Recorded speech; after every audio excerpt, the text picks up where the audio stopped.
حضرت علی رضی اللہ تعالی عنہ کے ساتھ ان کی ایک لڑائی بھی ہوئی جس کو جنگ صفین کہا جاتا ہے۔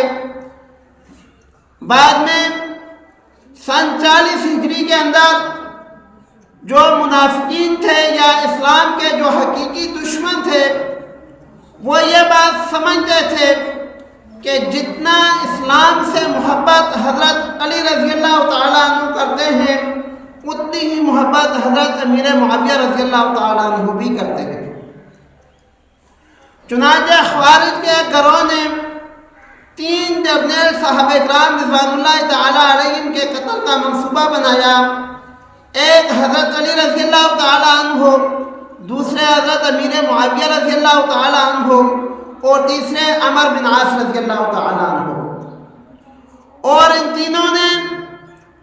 ان تینوں کو ایک ہی دن میں قتل کرنے کا منصوبہ بنایا۔ حضرت علی رضی اللہ تعالیٰ عنہ چونکہ اس وقت خلیفہ تھے، حضرت امیر معاویہ رضی اللہ تعالیٰ عنہ دمشق کے اندر موجود تھے، اور حضرت عمر بن عاص رضی اللہ تعالیٰ عنہ اپنے مقام پر موجود تھے۔ 3 آدمی ان تینوں کو قتل کرنے کے لیے ان کے علاقے میں روانہ ہوئے اور 17 رمضان المبارک کا انتخاب کیا۔ اس رات میں حضرت علی رضی اللہ تعالیٰ عنہ جب صبح کی نماز کے لیے آئے تو 17 رمضان المبارک کو ابن ملجم نے ان پر وار کیا جس سے وہ زخمی ہوئے، اور 21 رمضان المبارک کو حضرت علی رضی اللہ تعالیٰ عنہ اس دائر فانی سے کوچ کر گئے۔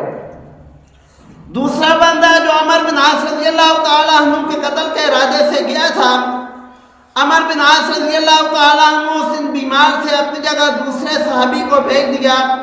اس نے ان کو قتل کر دیا اور عمر بن عاص رضی اللہ تعالیٰ عنہ زندہ سلامت رہے۔ تیسرا بندہ جو حضرت امیر معاویہ رضی اللہ تعالیٰ عنہ کو قتل کرنے کے ارادے سے گیا تھا وہ ان کو قتل نہیں کر سکا لیکن زخمی کر دیا۔ حضرت علی رضی اللہ تعالیٰ عنہ کی شہادت کے بعد ان کے بیٹے حضرت حسن رضی اللہ تعالیٰ عنہ خلیفہ بنے، اور انہوں نے جب مسلمانوں کے اندر ایک تفریق دیکھی کہ کچھ لوگ حضرت علی رضی اللہ تعالیٰ عنہ کے گروہ کے ہو گئے، کچھ لوگ حضرت امیر معاویہ رضی اللہ تعالیٰ عنہ کے گروہ کے ہو گئے، تو انہوں نے ایک انتہائی بہترین فیصلہ کیا اور حضرت امیر معاویہ رضی اللہ تعالیٰ عنہ کے ہاتھ پر بیعت کر لی کہ حضرت علی رضی اللہ تعالیٰ عنہ جو خلافت چھوڑ کر گئے ہیں وہ بھی آپ کی آج سے آپ مسلمانوں کے متفقہ امیر ہیں۔